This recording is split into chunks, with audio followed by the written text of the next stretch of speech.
Solidatech, qui est donc un programme de solidarité numérique qui existe depuis 2008 et qui appartient au mouvement Emmaüs à travers la coopérative d'insertion Les Ateliers du Bocage, qui est située dans les Deux-Sèvres et dont le cœur de métier, c'est plutôt tout ce qui concerne la collecte et le réemploi de matériel informatique et de smartphones. Et puis, on appartient par ailleurs au réseau international de solidarité numérique qui s'appelle TechSoup et qui regroupe donc, comme nous, des acteurs de l'accompagnement au numérique pour les assos. Nos bénéficiaires sont justement, donc, je vous le disais, des associations, surtout des associations de loi 1901. Après, on retrouve aussi quelques autres statuts de droit local, des fondations RUP, des fonds de dotation, un petit peu de tous les secteurs d'activité ou de toutes les tailles que l'on puisse imaginer. Concrètement, comment est-ce qu'on accompagne les associations dans le secteur du numérique? Essentiellement par 3 biais. Le premier, c'est de faciliter l'accès des assos au numérique à travers l'équipement, c'est-à-dire des logiciels et du matériel à tarif réduit. Après, on les accompagne également dans le développement de leurs usages du numérique avec divers outils, centres de ressources, ateliers, diagnostics numériques, etc. Je vais y revenir. Et on coproduit également du savoir sur ce sujet-là à travers divers projets européens, des études nationales comme celle sur la place du numérique dans le projet associatif qu'on a sorti en octobre dernier. On est aussi centre de ressources DLA sur le numérique, pour ceux à qui ça parle. Un petit aperçu des logiciels et solutions en ligne qu'on trouve à notre catalogue. Là, c'est vraiment juste pour vous donner un ordre d'idée, qu'on essaye de couvrir dans la mesure du possible un petit peu tous les besoins que peut rencontrer une association. Donc, ça va vraiment des outils collaboratifs aux antivirus en passant par la compta ou la création graphique, et ce, avec aussi bien des solutions internationales du type Adobe, Microsoft, Norton, etc., que des solutions françaises et locales, comme c'est le cas par exemple avec AssoConnect, NetExplorer, INSIA, TalkSpirit, etc. On propose donc aussi du matériel informatique, surtout du matériel informatique reconditionné, vous l'aurez compris, par nos collègues en insertion dans les Deux-Sèvres, mais également une petite part de matériel neuf. Et en ce qui concerne l'accompagnement, on développe pas mal de ressources qui sont à votre disposition en toute autonomie, donc le centre de ressources, des newsletters, un diagnostic numérique que vous pouvez faire gratuitement aussi en ligne, et puis des webinaires tels que celui-ci aujourd'hui. Et en termes d'accompagnement plus personnalisé, on va dire, pas mal d'éléments. Là, je m'attarderai juste sur la partie formation. Et pour vous partager que donc on est notamment organisme de formation certifié Calliope. Donc pareil, là pour ceux à qui ça parle, vous savez que ça vous permet de faire financer les formations en question par vos OPCO. Et on est plutôt sur un format, pour vous donner une idée, de sensibilisation aux enjeux du numérique. Donc voilà, sur des notions de sensibiliser au RGPD, à la communication digitale, au travail collaboratif, etc. Plutôt sur des formats courts, en général d'une demi-journée ou d'une journée. Et puis, je terminerai sur juste un chiffre clé. Pareil, pour vous donner une idée, il faut que je mette cette présentation à jour, mais voilà, pour vous donner une idée, on est plus de 40 000 associations qui sont inscrites gratuitement au programme Solidatech. Avant de passer la parole à Laurent, je rappelle juste, parce que je vois qu'il y en a qui sont arrivés en cours de route, que cette session de webinaire est enregistrée et qu'on mettra à votre disposition dans notre centre de ressources Solidatech le support de présentation ainsi que la rediffusion, et que déjà, vous pourrez bien sûr aller le chercher comme des grands dans notre centre de ressources, mais que sinon, vous recevrez le lien dans les jours qui viennent par email, voilà, suite à votre inscription. Sur ce, Laurent, je vous passe la parole sur le sujet du jour. Bien, alors on va donc rentrer dans le vif du sujet. Bonjour d'abord à tous. Donc je vais vous partager une présentation qui va être notre fil rouge sur laquelle on va s'appuyer pour toute la discussion de ce webinaire. Alors, le principe, il est simple. On va partir du titre, logiciel libre et open source, généralités et solutions pour les associations. Vous avez là les deux parties qui vont concerner notre présentation. On va d'abord parler un peu de ce que sont les logiciels libres et open source. On va ensuite évoquer l'aspect logiciel, quelles solutions on a à notre disposition, et puis ensuite un petit focus plus particulier sur les associations en particulier, donc ces solutions logicielles pour les associations. Bien. Alors, commençons par le commencement, c'est-à-dire les définitions. Vous avez sûrement déjà entendu parler de logiciels libres, également de logiciels open source. Clairement, un logiciel libre, qu'est-ce qu'un logiciel open source? Donc, c'est ça, c'est ce qu'on va voir de suite. Alors, d'abord, logiciel libre open source, ça s'oppose en fait à un autre terme qui est ce qu'on appelle le terme logiciel propriétaire, dit aussi logiciel privatif. Alors, on ne va pas s'attarder sur ce terme-là. Considérez que les logiciels propriétaires, c'est ce que vous avez l'habitude sûrement peut-être de voir, c'est les logiciels qu'on achète voilà, au magasin, à la FNAC, etc., qu'on installe sur son ordinateur, qui sont développés par des éditeurs de logiciels traditionnels. Nous, on va plus se focaliser sur les logiciels libres et open source. Alors, on va commencer par le terme logiciel libre. Alors, le terme logiciel libre, ça a été défini par la FSF, la Free Software Foundation, donc qui a été créée par Richard Stallman dans les années 90. Et donc, dans Free Software Foundation, le free, que l'on retrouve aussi dans Free Software pour logiciel libre, ne veut pas dire gratuit, il veut dire libre. Attention, un free en anglais a une autre signification, ne veut pas forcément dire gratuit.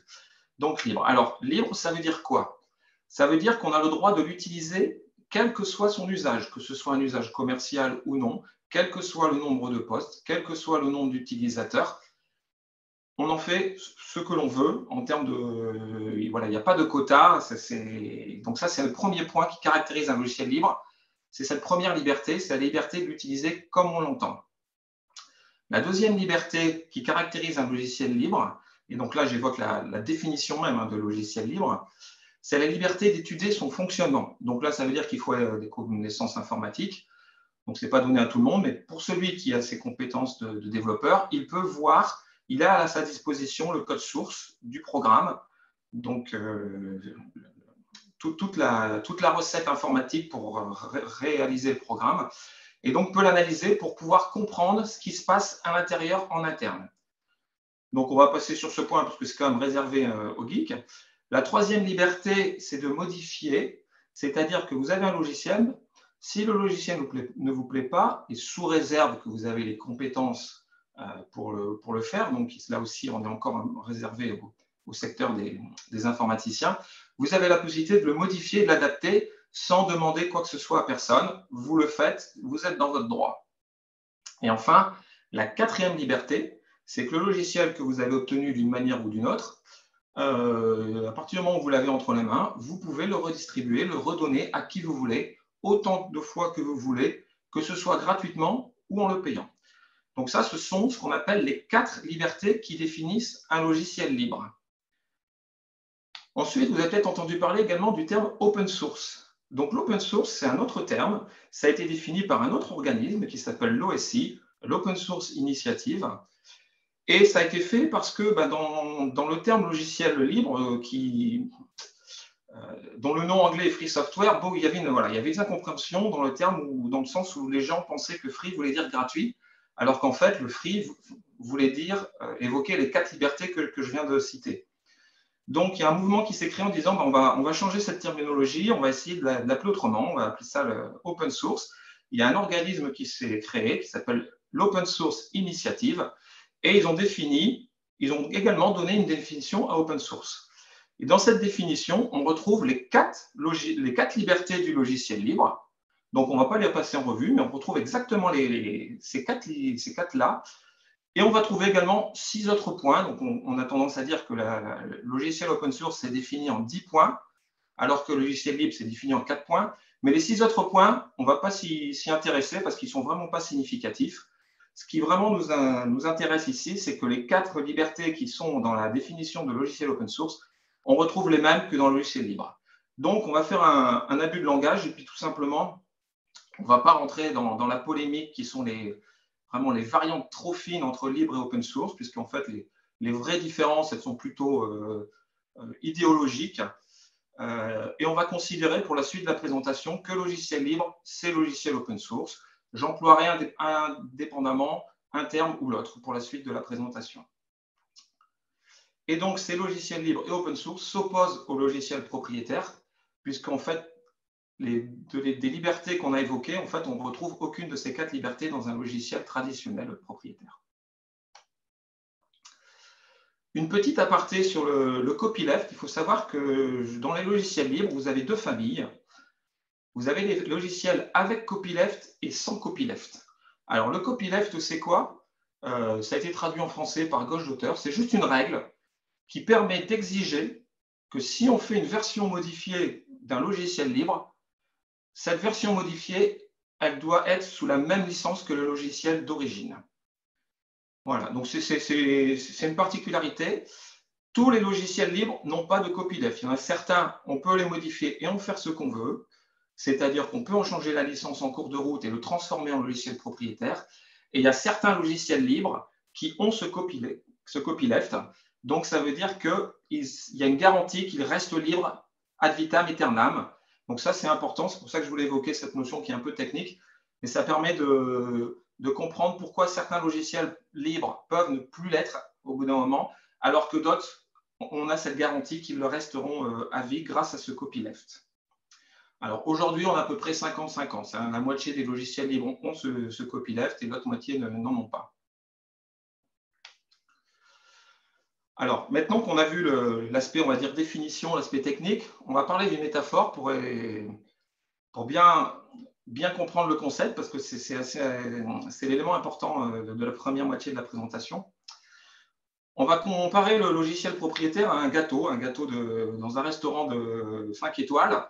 Vous allez, à la fin du repas, vous achetez un gâteau et on vous amène ce gâteau. Eh bien, considérez que ce gâteau que vous recevez, que vous allez donc manger dans le restaurant, c'est le logiciel propriétaire. Donc, vous ne pouvez pas le manger en dehors du restaurant. Techniquement, vous pourriez le prendre, mais ce ne serait pas forcément bien vu. Vous ne pouvez pas savoir de quoi il est composé. On va juste vous dire que c'est quelque chose au chocolat, un gâteau au chocolat, mais vous ne savez pas exactement dans quelle quantité, d'où vient le chocolat. Est-ce que c'est du chocolat d'Amérique du Sud ou d'Afrique? Vous ne savez, enfin du cacao d'Amérique du Sud ou d'Afrique, vous ne savez pas. Vous ne pouvez pas le reproduire par vous-même puisque vous n'avez pas la recette exacte. Et puis, vous ne pouvez surtout pas le revendre à votre voisin dans le restaurant si vous le voulez. Donc, voilà les caractéristiques d'un logiciel propriétaire, c'est ce gâteau. Maintenant, on va parler de logiciel libre et open source. Eh bien, il faut considérer que c'est exactement la même chose.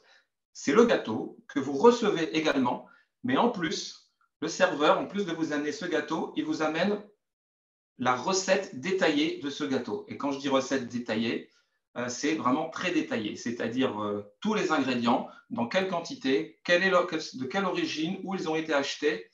Voilà, donc, et puis le processus de fabrication, combien de temps on fait cuire, etc., etc. Voilà. Et en prime, vous avez un emballage pour repartir avec le gâteau. Donc, dans cette métaphore, ici, le gâteau, vous pouvez le manger où vous le voulez, quand vous voulez. Vous pouvez repartir avec, puisqu'on vous fournit l'emballage exprès. Vous pouvez connaître la composition exacte grâce à la recette. Vous pouvez le reproduire à l'infini, à l'identique ou en le modifiant, puisque vous avez la recette et tout le secret de fabrication. Et vous pouvez le donner, le refaire, le distribuer, et puis vous pouvez même décider de faire un magasin qui va vendre ce gâteau, puisqu'il est excellent, et vous le revendez en autant d'exemplaires que vous voulez. Donc, vous voyez qu'il y a quand même une énorme différence entre le premier scénario et le deuxième. Eh bien, on va retrouver la même chose avec le logiciel quand on va parler de logiciel libre. Et donc, ces libertés, elles vont amener, elles ont des conséquences sur ce que j'appelle moi les conséquences vertueuses sur le logiciel, qu'on va passer en revue. La première, c'est la sécurité. Vous avez en général un logiciel libre. Bien sûr, tout ça, ce sont des généralités. Il y a toujours des exceptions. Quand on prend au cas par cas, on va pouvoir toujours sortir de ce moule ou de ces tendances. Mais d'une manière générale, un logiciel libre, le secret de fabrication est dévoilé, ce qui permet à tous les experts du monde entier de très facilement analyser le programme, de voir les défauts, de remonter les failles. Et en général, les corrections sont beaucoup plus vite intégrées, plus rapidement, et surtout les failles sont trouvées là où un logiciel propriétaire, des failles peuvent rester pendant 10, 20, 30 ans sans jamais corriger, juste parce qu'elles ne sont connues que des hackers et non de l'éditeur lui-même. Avec un logiciel libre, on n'a pas ce problème. Le deuxième avantage, conséquence de ces 4 libertés, c'est que le code étant public, on peut savoir ce que fait le programme. On ne se contente pas de faire confiance à l'éditeur qui nous dit « je fais ceci, mais je ne fais pas cela ». Là, on peut aller voir ce que fait le programme et on peut en avoir la certitude. Donc, ce qui est intéressant lorsqu'on parle de souveraineté, puisqu'en fait, on sait, on a vraiment la maîtrise, on sait que si c'est ce logiciel, en voyant ce qu'il fait à l'intérieur, on sait s'il y a des données qui sont transmises ou pas à l'extérieur, à un tiers ou pas. Une troisième conséquence, c'est une meilleure qualité du code. Là encore, c'est une généralité. La plupart des logiciels libres ont souvent beaucoup plus de contributeurs, de développeurs, puisque c'est libre, tout le monde peut y mettre les mains dedans. Il y a plus de testeurs, plus de débuggeurs. Et le fait qu'on ait accès au code, même quelqu'un qui est hors du projet, qui ne connaît pas bien le logiciel, peut réussir à trouver et à proposer une amélioration, une correction, ce qui permet de réduire les défauts des logiciels et on a tendance à avoir ainsi une meilleure qualité sur le code pour les logiciels libres. Enfin, là encore, toujours une conséquence de cette liberté, puisque n'importe qui peut modifier l'application et l'améliorer, c'est souvent les utilisateurs eux-mêmes qui améliorent l'application, plutôt qu'un éditeur donné avec sa vision à lui.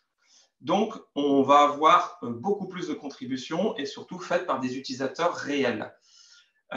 Et puis, on a un effet de darwinisme, c'est-à-dire de sélection naturelle. Le logiciel va pouvoir évoluer de plein de manières différentes. Et puis, c'est la manière qui finalement sera la meilleure qui va s'imposer. C'est la version améliorée qui aura fait les bons choix qui va survivre. Et donc, on a beaucoup plus de richesse dans un logiciel libre. Et donc, par le système de darwinisme, on a des meilleurs logiciels qui ressortent vainqueurs, on va dire, des combats entre logiciels. Enfin, on a des solutions un peu plus éco-responsables. D'abord, dans le processus de fabrication d'un logiciel, le logiciel libre a le droit de réutiliser du code libre, donc du code d'un autre logiciel libre. Donc, on ne réinvente pas la roue à chaque fois. Donc, le processus de fabrication est beaucoup plus light. Mais aussi à l'utilisation. Là encore, le fait que le code soit ouvert et qu'il y ait beaucoup plus de gens qui contribuent, on va avoir beaucoup plus d'axes d'optimisation qui vont être soumis au projet. Et donc, on va avoir des logiciels qui sont souvent plus optimisés, qui nécessitent des ressources mémoire plus faibles, des espaces disques plus faibles, et donc avoir finalement un logiciel qui soit un peu plus respectueux de l'environnement. Et enfin, une dernière conséquence, c'est les coûts. Les coûts sont très fortement réduits, puisqu'en fait, le fait qu'un logiciel, lorsqu'on l'obtient une fois, même si on l'achète, parce que rien n'empêche de vendre un logiciel libre, hein, c'est tout à fait permis, mais si vous le vendez à quelqu'un, la personne qui l'a acheté, elle a tout à fait le droit de le redonner gratuitement à qui elle veut. Donc, c'est très difficile de faire un business model qui est basé sur la vente à prix onéreux. Donc, en général, ce sont soit des micro-tarifs, soit c'est complètement gratuit. Donc ça, c'est une autre conséquence d'une des libertés du logiciel libre. Voilà.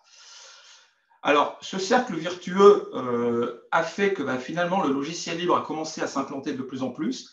Au départ, c'était beaucoup une idéologie. On voulait faire du libre pour des raisons idéologiques. Et puis, quand on voit tous les avantages que j'ai cités, aujourd'hui, on se rend compte que les entreprises, elles font du logiciel libre, non plus forcément par idéologie, mais par intérêt, puisqu'en fait, on a des coûts de développement plus faibles, on a une meilleure qualité, etc. Donc, tout ça font que les entreprises sont beaucoup plus intéressées. Et on a aujourd'hui atteint un point de non-retour. Il est très rare de voir des solutions qui émergent aujourd'hui qui ne sont pas des solutions développées sur la base de logiciels libres. Même les gros mastodontes, les Microsoft, les Google, etc., mettent de plus en plus leur technologie en open source.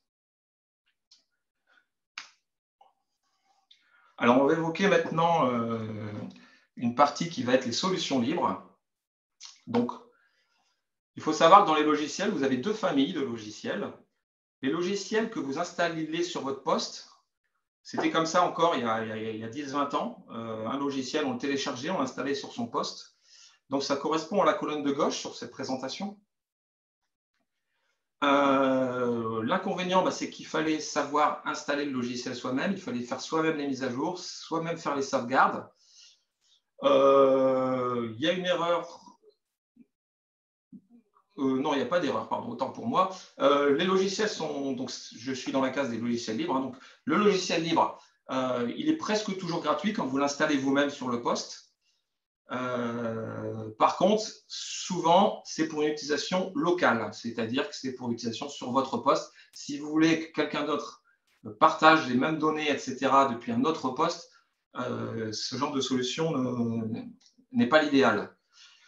Aujourd'hui, on a de plus en plus une autre famille de logiciels que j'ai identifié sur la colonne de droite, qui sont les logiciels en ligne, SaaS ou cloud.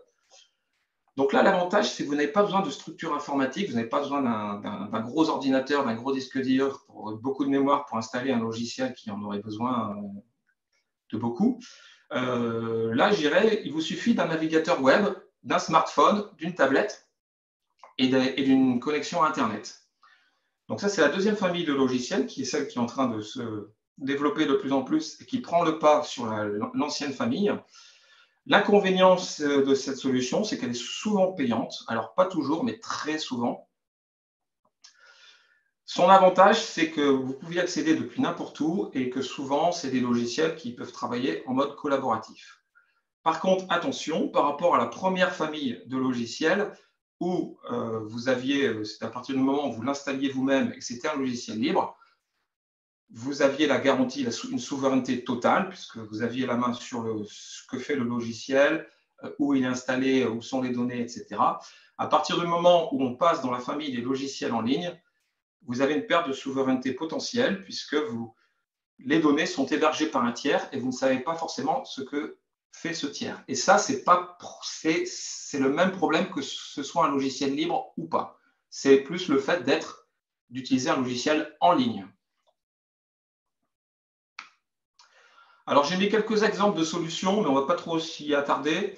C'est juste pour vous montrer que, donc, en noir, la solution libre, et en gris, la solution non libre, donc propriétaire.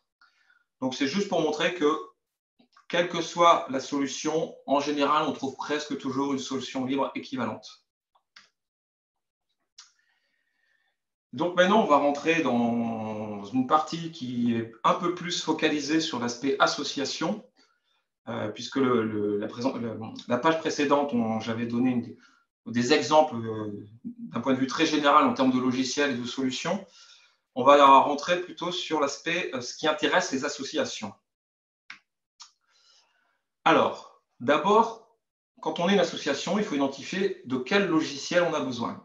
Alors, j'ai essayé de mettre ici, sur cette colonne de gauche, un ensemble de besoins propres qui est commun à quasiment beaucoup d'associations et que l'on trouve très fréquent parmi les associations. Donc, on a presque tous, pour ne pas dire tous, besoin d'emails. Pour beaucoup d'associations, on a besoin d'un site web, éventuellement une boutique en ligne, si on veut vendre des choses, des goodies ou les produits réalisés par l'association. On a besoin d'outils bureautiques, donc faire du traitement de texte, faire des croquis, des schémas. On a besoin de discuter et on a besoin de faire de la visioconférence. Enfin, une autre famille de besoins, on va dire, c'est des besoins de gestion.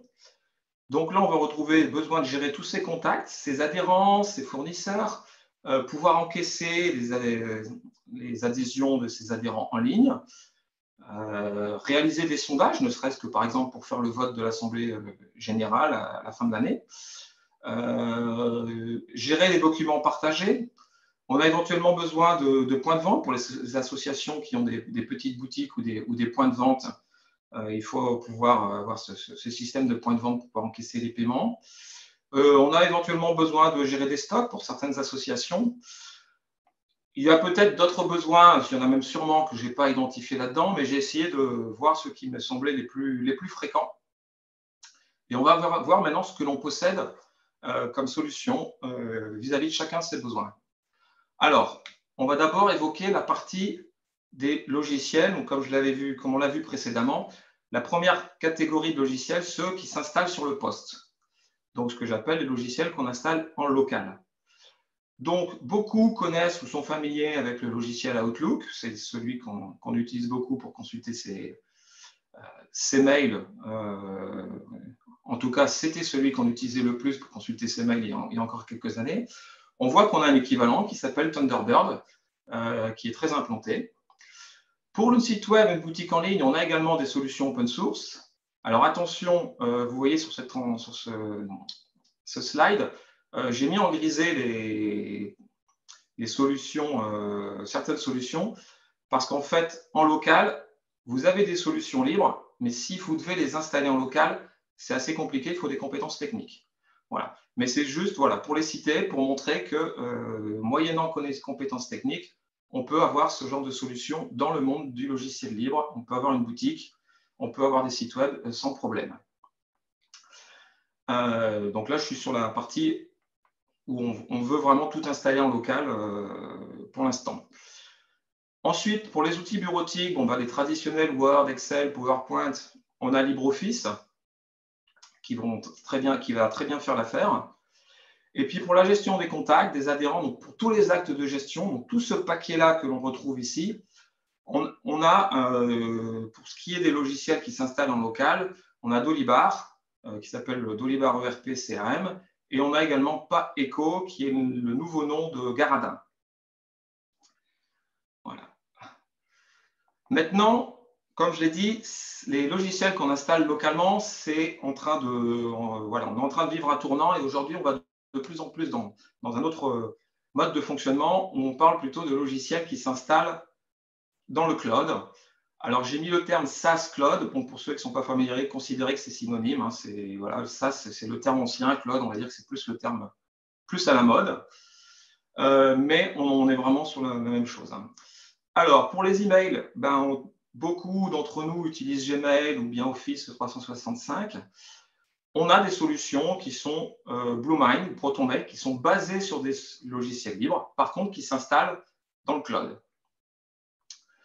Pour les sites web, les boutiques, parmi les solutions que nous avons en ligne, par exemple Wix, Shopify, nous avons WordPress, PrestaShop, WooCommerce. On retrouve les trois que j'avais mis tout à l'heure, mais le fait d'être en SaaS, elles sont proposées clé en main par une société informatique et donc il n'y a pas besoin de compétences pour les manipuler.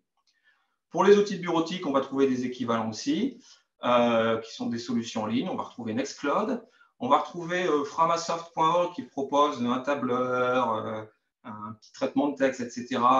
Dans leurs solutions. C'est une association Framasoft qui propose des solutions en ligne. Nous avons les chatons.org qui sont un collectif d'entreprises françaises qui proposent également des solutions libres en ligne.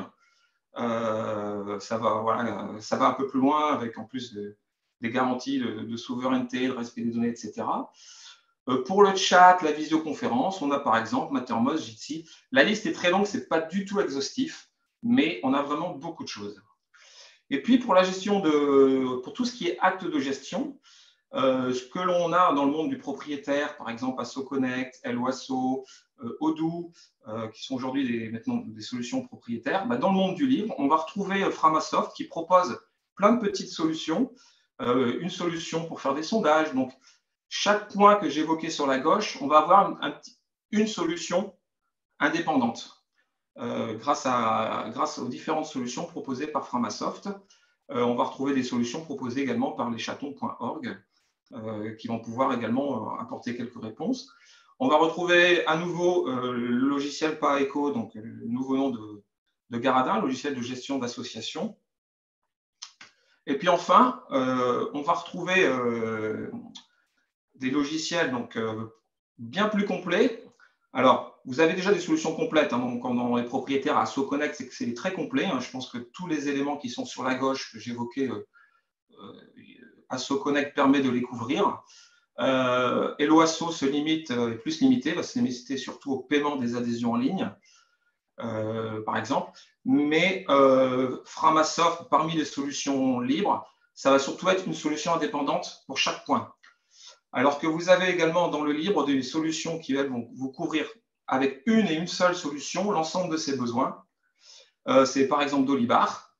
Alors Dolibar, c'est un logiciel open source, mais qui est fourni par plein d'autres sociétés. Si vous allez sur le site sas.dolibar.org, vous retrouverez un ensemble de sociétés différentes, dont la mienne, mais je ne suis qu'un acteur parmi d'autres, qui proposent Dolibar en hébergé dans le cloud, clé en main, donc qui ne nécessite pas de connaissances. Et vous aurez tout le bloc, gestion des contacts, des adhérents, des sondages, les documents partagés, le point de vente, la gestion des stocks. Voilà. Vous aurez toutes ces fonctionnalités-là proposées par ces acteurs qui vous proposent Dolibar en ligne. Dolicloud, bon, je l'ai cité, mais c'est en fait une de ces solutions qui est en fait celle que je représente. Je l'ai cité pourquoi? Parce que en fait, étant dans l'écosystème Solidatex, juste pour signaler que Solidatex vous fera parvenir une réduction. Donc, c'est une solution payante comme la plupart des solutions qui sont en SaaS ou dans Cloud, hein, même si Framasoft en propose quelques-unes gratuites. Dolicloud est donc une offre gratuite une offre à très bas coût, et vous pourrez bénéficier d'un code de réduction que vous enverra Solidatech si ça vous intéresse de tester cette solution pour la gestion de votre association. Et enfin, une dernière solution que je peux citer qui s'appelle Doliasso. C'est un peu un équivalent de Dolicloud. C'est également un service que ma société va proposer pour les associations, qui lui sera totalement gratuit, qui aujourd'hui est en bêta. Il a vocation à être totalement gratuit pour les très petites associations. Voilà, donc il va se limiter aux associations qui ont moins de 50 adhérents. Et l'objectif étant de réussir à offrir une solution gratuite, puisqu'en fait, la plupart des solutions, soit elles sont payantes aujourd'hui, parmi toutes les solutions SaaS ou Cloud, soit sont payantes, soit elles ne couvrent qu'un petit bout de fonctionnalité, alors que Doliasso proposera le logiciel Dolibar qui, lui, donc couvre quasiment avec un seul logiciel de toutes les solutions que l'on a sur la partie basse de gauche de ce slide, en un seul et même logiciel. Et voilà, Doliasso a cette vocation à fournir de manière gratuite. Alors, c'est en bêta, donc si vous êtes une très petite association et que vous êtes intéressé par expérimenter le service, vous pourrez me contacter. Et ça me permet de conclure cette présentation avec mes coordonnées. Vous pouvez éventuellement me contacter si vous êtes intéressé pour faire partie de cette phase de bêta.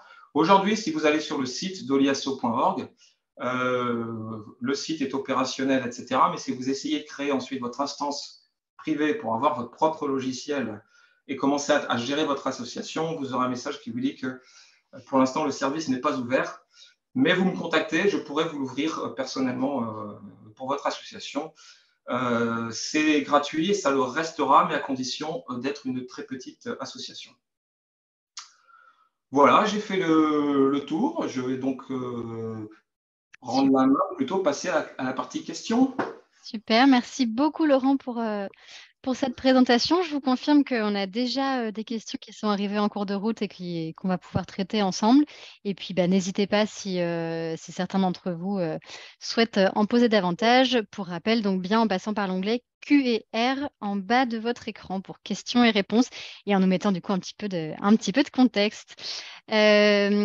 Je vais commencer par quelques questions un petit peu globales sur le fonctionnement du libre avant de s'attarder plus spécifiquement sur telle ou telle fonctionnalité ou outil.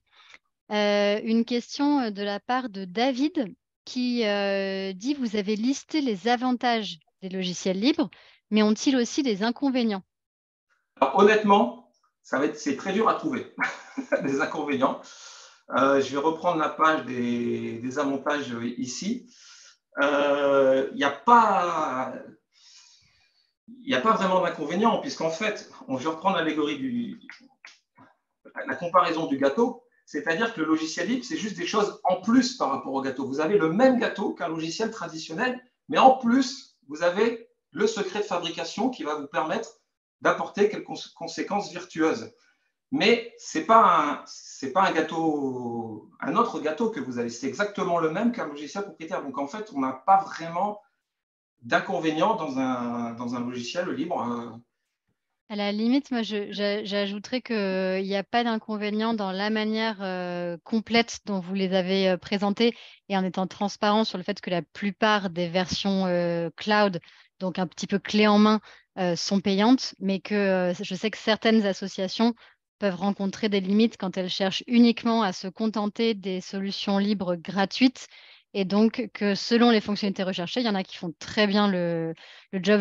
Pour un LibreOffice, par exemple, c'est parfait, mais ou quand on cherche uniquement à se contenter des versions gratuites, on peut vite être confronté à des problématiques techniques en interne pour les plus petites structures qui n'auraient pas les connaissances. Donc voilà, faut juste, je rejoins Laurence parce qu'il n'y a pas vraiment de limite à proprement parler à partir du moment où on prend en compte et on réalise que solution libre n'est pas forcément égale à solution gratuite, comme certains raccourcis peuvent être parfois faits, et que ça veut dire soit avoir les compétences en interne pour héberger, etc., soit avoir conscience qu'il y a des frais.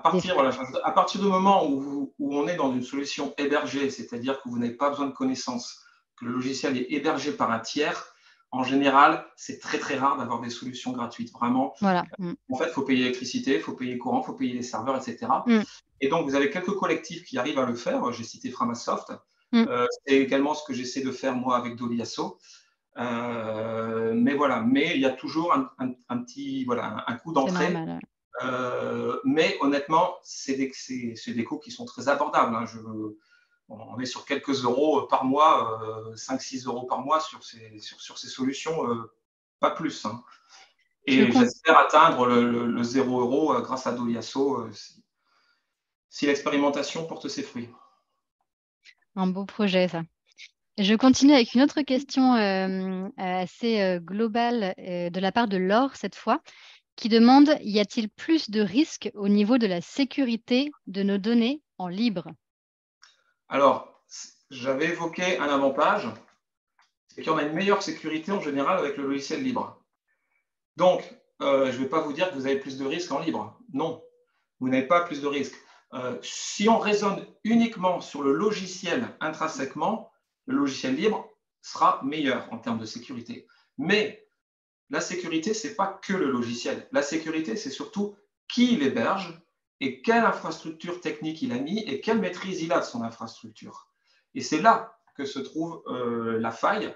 Et c'est là que vous pouvez être plus vulnérable ou pas. Mais c'est un débat qui n'a pas vraiment de rapport avec le libre ou pas. Ça va plutôt être un débat qui va avoir un rapport. Si vous prenez une solution hébergée sur Framasoft, est-ce que les informaticiens Framasoft sont des gens plus sensibilisés à la sécurité ou moins sensibilisés à la sécurité que si vous prenez Google? C'est là la question qu'il faut se poser. Et donc, effectivement, si vous prenez un tout petit hébergeur qui va héberger votre solution, et si cet hébergeur n'a pas les compétences en sécurité, vous êtes plus à risque qu'une grosse société qui va avoir des informaticiens et qui aura mis en place une infrastructure plus solide. Mais là, on n'est pas du tout sur une question de libre ou pas libre, on est plus sur la question de qui est derrière l'infrastructure qui héberge votre solution. Si vous avez une belle société avec des cracks de la cybersécurité derrière, et je sais que derrière Framasoft, par exemple, il y a beaucoup de gens très compétents sur l'aspect technique pointu et la sécurité, en général, vos données seront bien hébergées, bien sécurisées, avec le même niveau de sécurité que si vous allez chez un concurrent. D'ailleurs, on le voit, le nombre de solutions qui tombent dans les solutions cloud privées sont identiques, voire plus importantes que le nombre de solutions qui tombent chez les hébergeurs de solutions libres. Très bien. Je continue avec une question de David sur la compatibilité entre libre et privé. En gros, il demande si la compatibilité est bonne entre le libre et le privé. Par exemple, entre LibreOffice et Word, est-ce qu'on peut ouvrir un format dans l'autre, outil, etc. Alors, cette question, elle se résume avec un terme. Il y a un terme, ce terme compatibilité, il résume sous le terme d'interopérabilité. C'est le terme technique qui est employé pour évoquer le fait que ce que l'on fait avec un logiciel, on peut basculer dans l'autre et vice-versa. Je dirais, il faut savoir que le logiciel libre étant libre, il respecte les standards. Donc, d'aller d'un logiciel libre à un logiciel libre, il y a une interopérabilité qui est souvent totale. Donc, vous avez une meilleure interopérabilité quand vous allez d'un logiciel libre vers un logiciel libre. Quand vous allez d'un logiciel propriétaire vers un logiciel propriétaire, le business model des logiciels propriétaires, c'est de faire en sorte de vous garder captif. qui n'est pas le cas avec les logiciels libres, parce qu'on ne peut pas vous rendre captif, puisqu'il suffit de prendre le logiciel et de demander à une autre société de l'héberger et vous changez de fournisseur. Donc, comme le but, c'est de vous rendre captif, vous n'avez pas les fonctionnalités forcément dans les logiciels propriétaires pour pouvoir basculer sur une autre solution ou pour avoir une compatibilité, une interopérabilité qui se fait correctement. Et donc, pour aller d'un logiciel propriétaire à un logiciel propriétaire, l'interopérabilité est souvent très mauvaise. Maintenant, la question, elle est de propriétaire à libre. Et bien, je dirais là, la problématique, elle n'est pas pour rentrer dans le libre, puisque le libre accepte à peu près, va accepter beaucoup de formats. Elle va être plutôt, est-ce que le logiciel propriétaire offre une fonctionnalité pour sortir dans un fichier qui est un standard ouvert? Et c'est là la difficulté, mais là encore, la question n'est pas propre au libre ou pas, ça va être si je veux partir d'une solution Microsoft pour aller chez Oracle, je vais avoir la même problématique pour quitter Microsoft et aller dans un logiciel libre. C'est-à-dire qu'en gros, Microsoft ne veut pas que vous ayez chez Oracle, donc ils ne vont pas vous donner l'export pour aller chez Oracle. Donc, il y a effectivement parfois des problèmes d'interopérabilité quand on fait la bascule de l'un à l'autre, mais la communauté libre étant plus active, ils vont réussir le plus souvent, bien plus souvent que quand on passe de propriétaire à propriétaire, ils vont réussir à proposer des fonctionnalités d'import pour pouvoir basculer de propriétaire à libre. Maintenant, ceci est fait sans forcément la caution de l'éditeur propriétaire et donc il n'y a jamais une garantie à 100%. Aujourd'hui, si on prend l'exemple de LibreOffice, on voit qu'on sait ouvrir à peu près la quasi-totalité des documents Word, Excel ou PowerPoint, on va être capable de les ouvrir avec LibreOffice.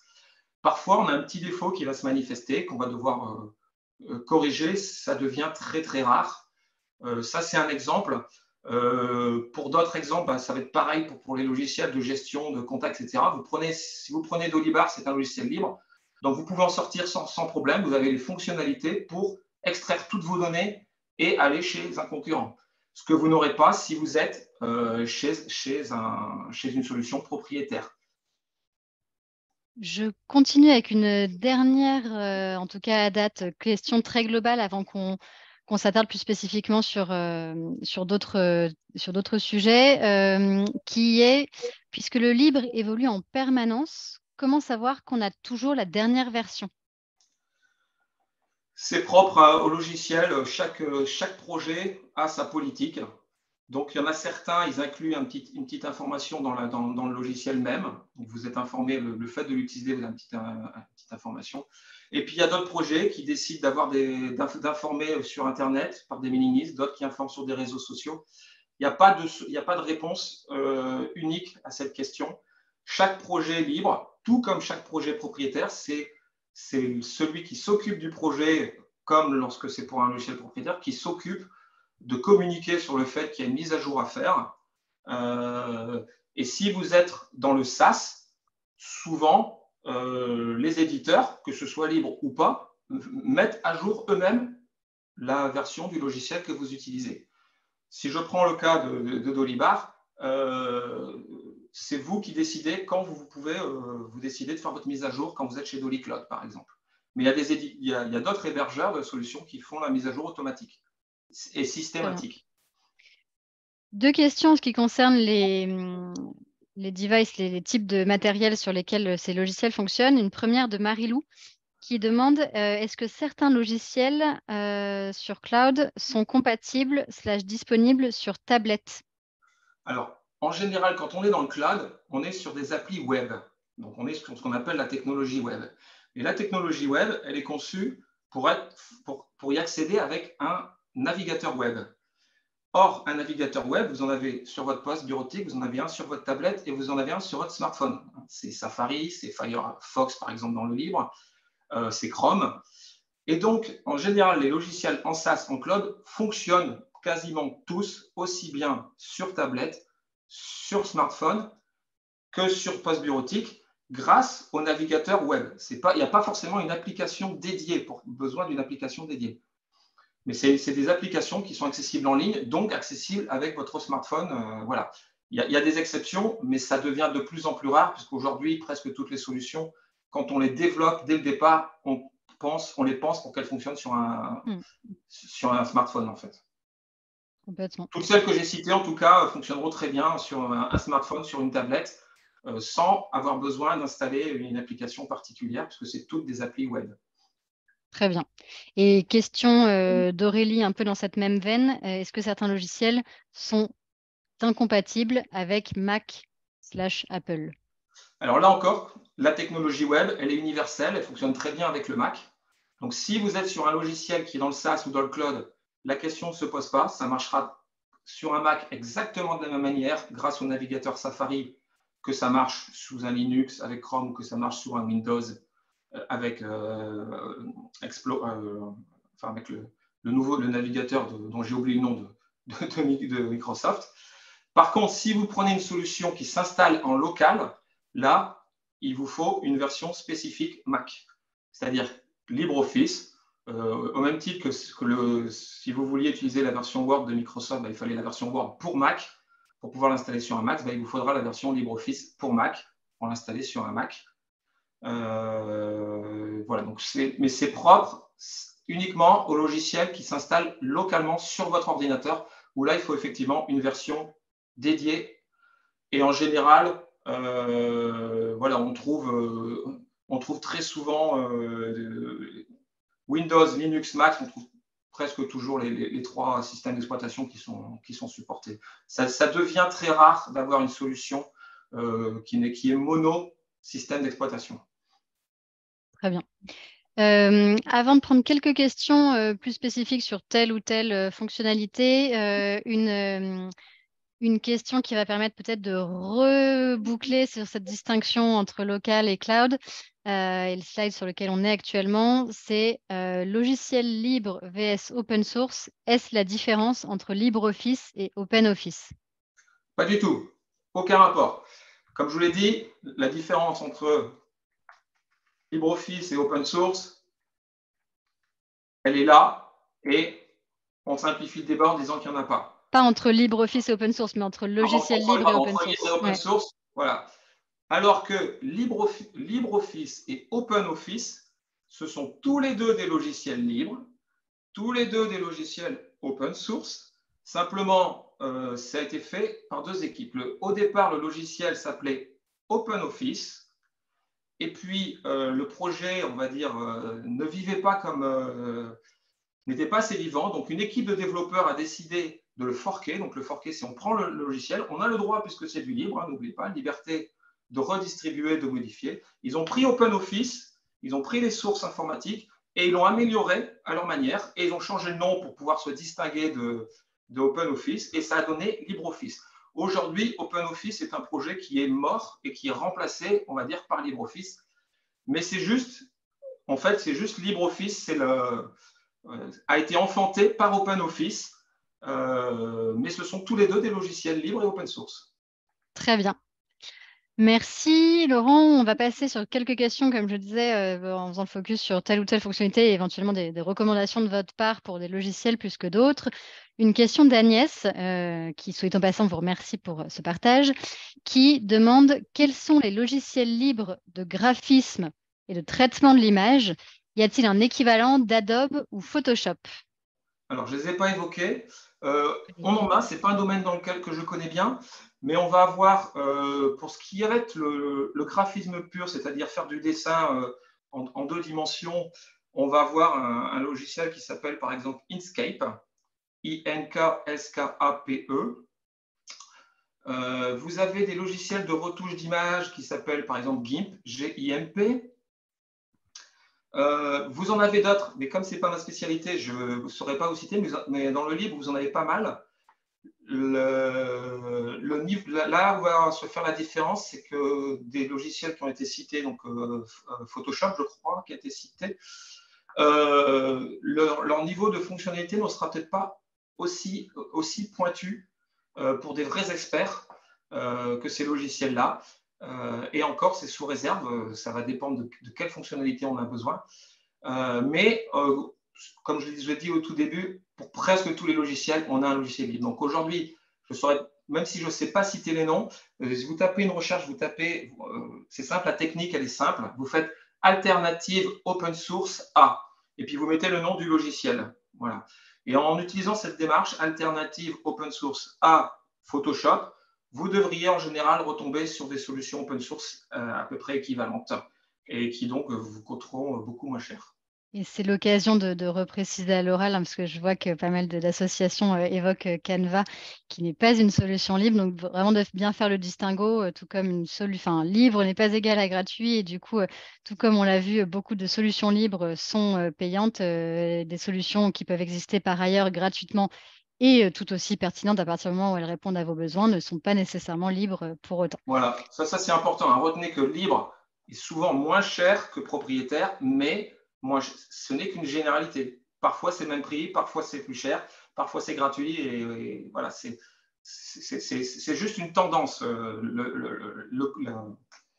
La comparaison tarifaire entre libre et gratuit, c'est juste, on a une petite tendance qui est favorable au libre, mais ça ne veut rien dire. Vous avez des produits propriétaires qui est gratuit. Comme je l'ai vu passer dans le chat, dans ce cas-là, c'est vous le produit, c'est-à-dire que c'est vos données qui sont récoltées, votre fréquentation, votre usage, vos noms qui sont revendus, par exemple, à des tiers. Oui, là, parenthèse, mais du coup, dans le cas de Canva, c'est la solution pro qui est gratuite pour les associations, donc c'est plutôt dans le cadre de leur politique. Là, c'est une démarche marketing. Voilà. C'est un autre sujet.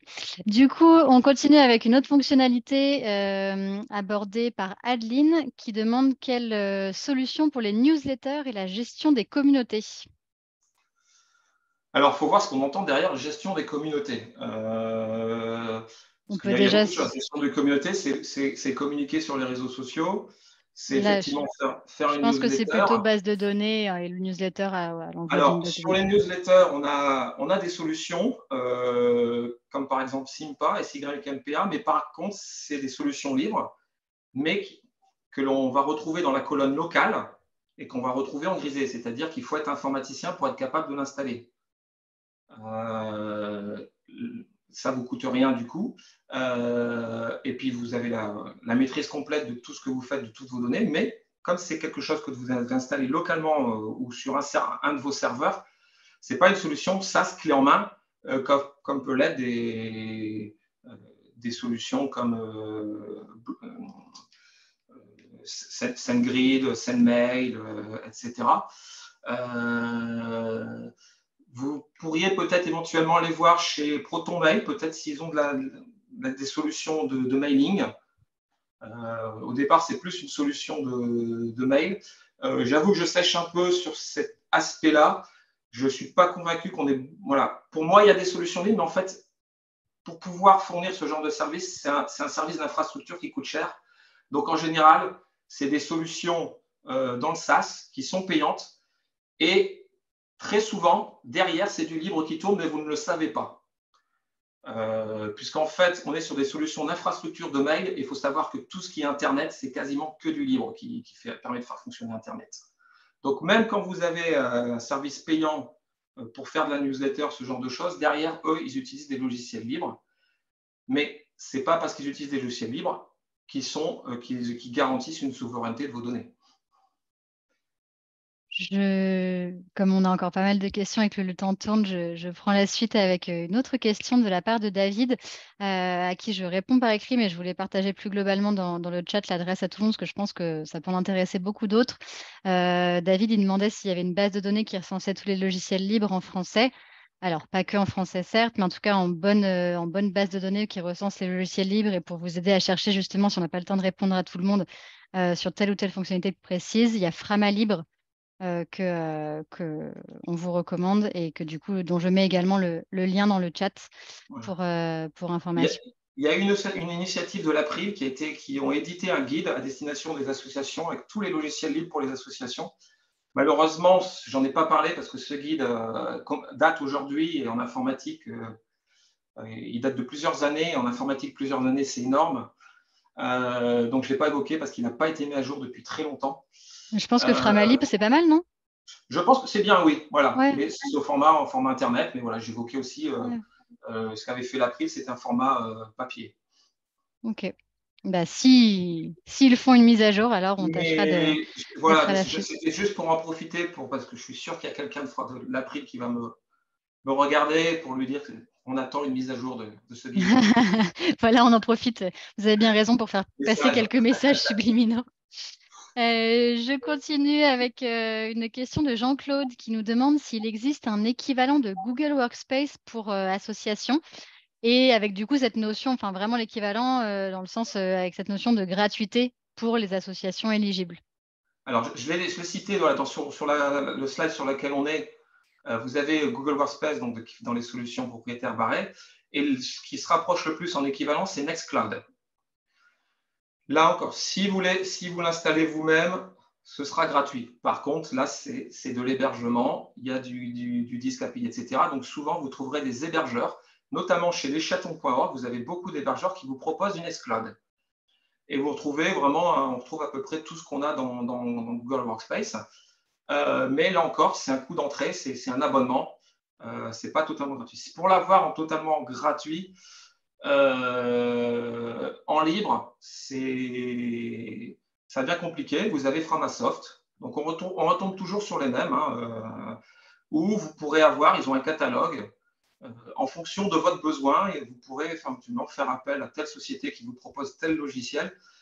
Mais voilà, mais sinon, ce qui se rapproche le plus de Google Workspace, c'est Nextcloud, aujourd'hui en libre, avec toujours cette problématique. Si vous l'installez en local, ce sera gratuit. Si vous le voulez dans le cloud, il faudra payer l'hébergeur.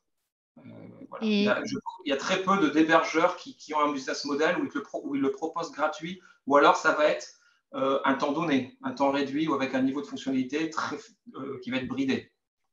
et Laurent, pour faire rapide étant donné le timing, mais est-ce que Nextcloud, on ne pourrait pas se dire aussi que ça répond à la question de Nathalie, qui est quelle est la meilleure solution pour gestion de documents partagés? Oui, complètement. Nextcloud fait très très bien les documents partagés.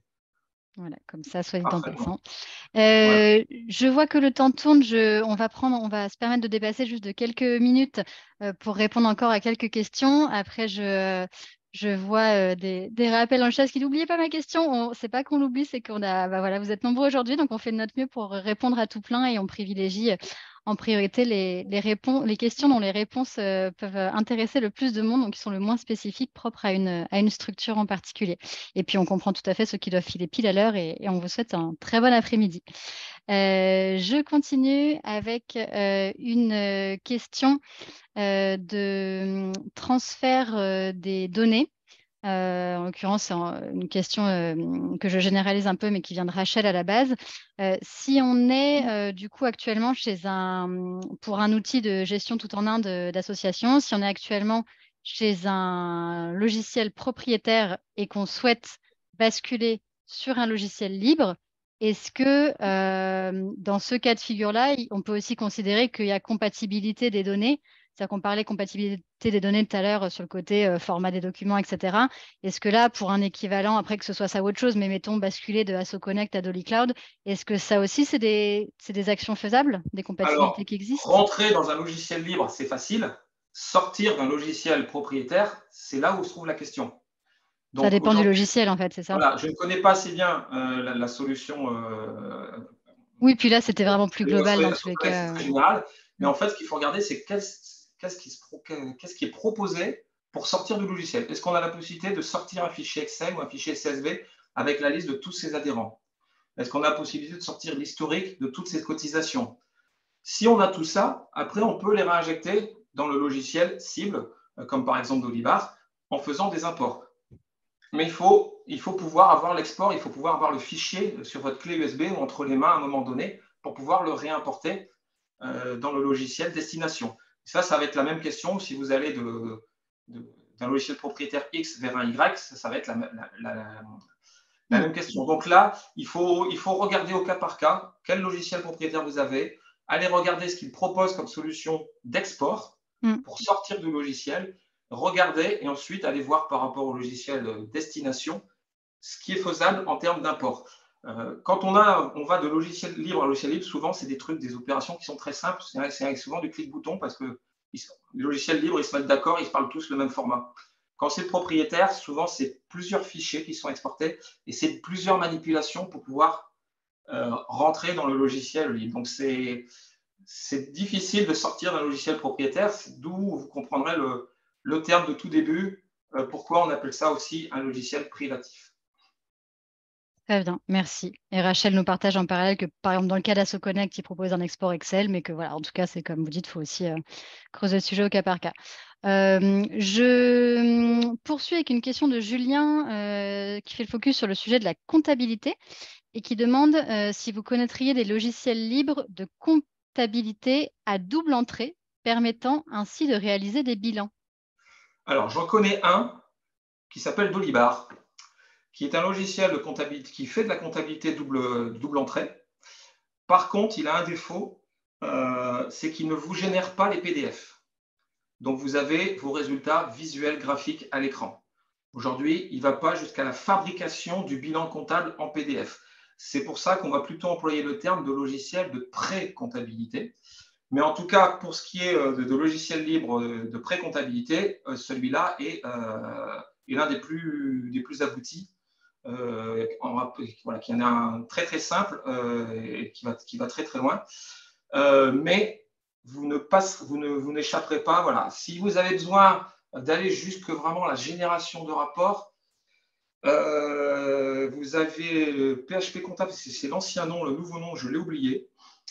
Peut-être qu'en faisant une recherche sur Internet sur le nouveau nom, voilà, le nouveau nom c'est Noalis. Par contre, attention, lui, c'est vraiment c'est pure comptabilité. Donc, lui, c'est un logiciel, vous êtes dedans, vous travaillez sur des classes de compte et en gros, c'est une sorte d'Excel spécialisé pour saisir des entrées comptables. Donc, voilà, c'est une approche vraiment, il faut avoir des connaissances comptables. Alors que Dolibar, c'est une autre approche, c'est vous faites vos factures, vous faites vos paiements, vous faites vos encaissements, vous faites vos rapprochements bancaires. Et puis, ça transfère tout en comptabilité et ça vous génère un fichier, ce qu'on appelle un fichier FEC, donc le format comptable générique qui est connu par tous les logiciels de tous les comptables de France. Et sur ce sujet compta, question complémentaire d'Arnaud, qui lui a vu que Dolly Cloud avait justement une partie compta.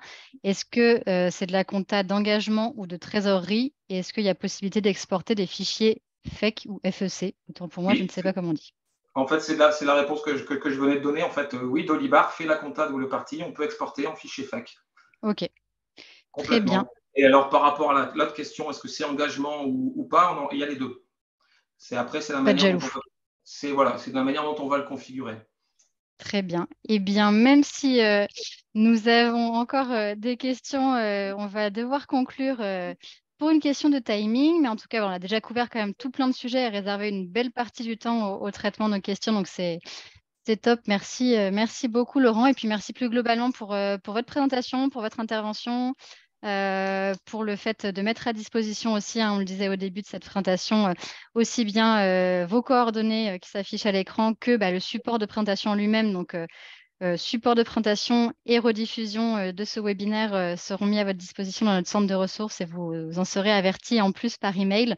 On vous joindra aussi dans cet email, comme l'évoquait Laurent plus tôt, le code de réduction qui vous permettra de bénéficier, pour ceux qui le souhaitent, de moins 40% de réduction sans limite de temps sur la On peut solution de rajouter que l'e-cloud. la période de test est gratuite, par contre. Il n'y a pas besoin de carte ou quoi que ce soit pour tester. Voilà. En plus, oui, autant commencer par là, en effet. Vous faites bien de le Et préciser. elle est gratuite et elle peut s'étendre. Par défaut, elle est de 15 jours, mais il suffit de faire un mail au support et elle est étendue tant qu'on n'a pas la certitude que la solution fonctionne, on peut étendre la période de test. Bon à savoir. Très bien. Merci beaucoup. Et puis voilà, pour creuser, on vous le disait plus tôt, n'hésitez pas aussi à aller en fonction voilà, des besoins de chacun et auxquels on n'aurait pas aussi eu le temps de répondre là. N'hésitez pas à aller creuser sur Frama Libre, qui a un bel annuaire très très complet en matière de logiciels libres. C'est vraiment une mine d'informations, donc n'hésitez pas à aller creuser de ce côté-là. Il n'y a pas que des solutions francophones sur le lot, mais il y en a plein. Donc ça vaut le coup d'aller regarder au cas par cas. Et puis, bah, c'est le dernier webinaire de la saison avant la pause estivale en ce qui concerne Solidatech. Donc, je vais vous souhaiter à tous un très bel été. Et puis, sûrement, on se retrouve à la rentrée comme à nos habitudes, sur des sujets divers et variés, de la cybersécurité à la communication digitale en passant par les outils libres. On sera ravis de vous retrouver. Merci beaucoup, Laurent, encore, et passez une bonne Et après-midi, moi, tout le monde. au revoir à tous. Au revoir.